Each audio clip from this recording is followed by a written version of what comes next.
Today I got a special show regarding the new Fantasy Grounds Academy theme. This was created by a volunteer and a user by the name of Vass. He's been around for a while.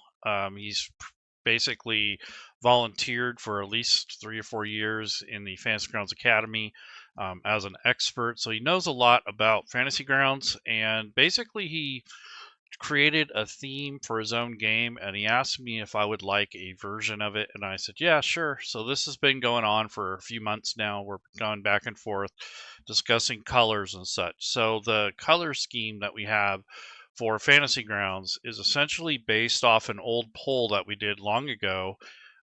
Basically we held a vote and we decided on the colors of like this bluish color, this kind of medium blue, and this yellow wheat color, which was there was a variety of choices and things that we used to basically come up with the colors for our community. And then we used to be called the Fantasy Grounds College, but we were asked nicely if we could rebrand because of brand confusion. Fantasy Grounds College was often confused with Fantasy Grounds Classic, and then I was looking to move forward with Fantasy Grounds University, which would have clashed with Fantasy Grounds Unity. So I was asked nicely to please think of something else. So they suggested using Academy. It kind of stuck. At first, I didn't like it, but it actually stuck pretty well. And on top of that, Brad, their marketing manager, decided that he would help us build our logo.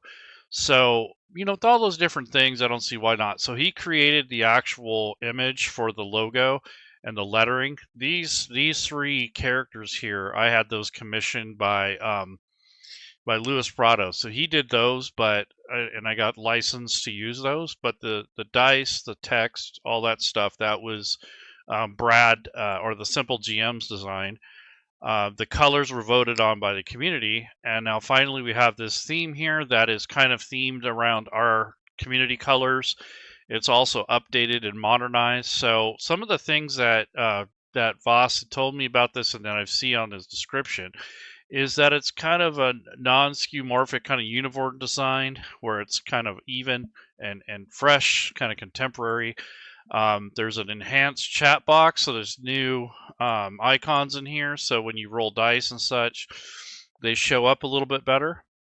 I also really like these little faction buttons here. Those look really sharp. And another thing is, I just like the contrast between the yellow, the blue, white, and he's got a little tiny bit of red in here, which is fine. And then you have all these panels over here on the right, which all kind of match and have the kind of aesthetics. So some of the things that I really liked was like this view here when you go into a reference manual. Let's take a look at, see what this looks like. Here's the book, which used to be called reference manual. So it looks pretty good. This decal is not part of the theme. I actually loaded that. That's an asset that I have. So you don't have to use this particular background. I just use it for themes. The dice here are just recolored using the dice menu, basically. So if you go into dice, you can assign your own colors. And in this case, I have some of the extra fancy dice, but you can come in here and click on body, and then use this color picker and just click on things that you want it to match. So that's what I did with the dice, is I just used the color picker, and I just used the colors from the logo in the background so that it would match the rest of the theme. So that's something that you can do, and you have to click OK, otherwise it won't keep the color. So this is just a kind of preliminary thing, but he revamped the radial menu, so it's improved and it's for easier navigation. So when you right click on something, let's bring up an item. Yeah, so these are a lot more clear. He also increased the font size. So if you're going to use an additional extension, be careful, beware of that. It's basically larger across the board for better readability. However, especially when you have reduced UI scales, he had very careful consideration for that. So if you guys add anything to it, it might break it. Also, when you have extensions, make sure you're not loading two of them in regards to the theme. It could break it. But this should work for most rule sets based on the core. So if you load this up in one of the other rule sets, it should work pretty well.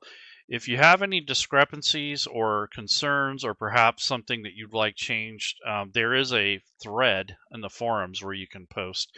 And I think he's going to release more eventually. I'm hoping he'll do some paid projects. I think it's definitely worth, worth his time doing that. He did this for free for us, so I'm grateful for that. Thank you, Vass, very much. And I'm looking forward to using these in my tutorials. This looks really nice, really sharp, really like heavily branded. It might even be overkill, but I think it looks really good. It looks sharp.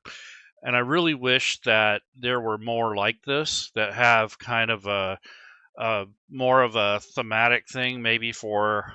I did request this, by the way, but maybe like some of the vendors, like if you like Kobold Press, it'd be nice if they had their own theme. And then others would be like, even for like Call of Cthulhu, it'd be really nice to have something for that. Just a generic one that would fit with any of the games, like green, black, and gray, or something like that. I think that would look really sharp. Something similar to this, but maybe a little bit more embellished. I kind of have this theming thing, fury going on right now, because I've been thinking about these themes, and I think there's a lot of room for potential earning if you're going to make them, and then also for enhancing the look of your game and the immersion. So, and I think some of the newer rule sets that Super Teddy put out, like the Fallout rule set, those are really cool. They got like thematic, like edges and borders. There's a little bit more to them because they got extra art and extra pieces to it. But yeah, this looks pretty good. So this is a free extension on the Fantasy Grounds Forge, and like I said, you don't need to load a font extension, and don't layer it on top of other themes, and that should work pretty well. I think it'll work good with Starfinder and other things. And like I said, this background decal is not permanent. There's something that I added after the fact, so you can put whatever you want or leave it blank. So anyways, thanks Voss for doing this, and I hope you guys enjoy it. And if, like I said, if you have any problems with it or anything, just post on the thread that we made in the official Fantasy Grounds forums in the Armory, and the links to this particular theme and that forum post will be in the description on the video. So you guys take care, have a good weekend, enjoy yourself, hopefully get in on some games, and I'll see you guys around next time. Bye-bye.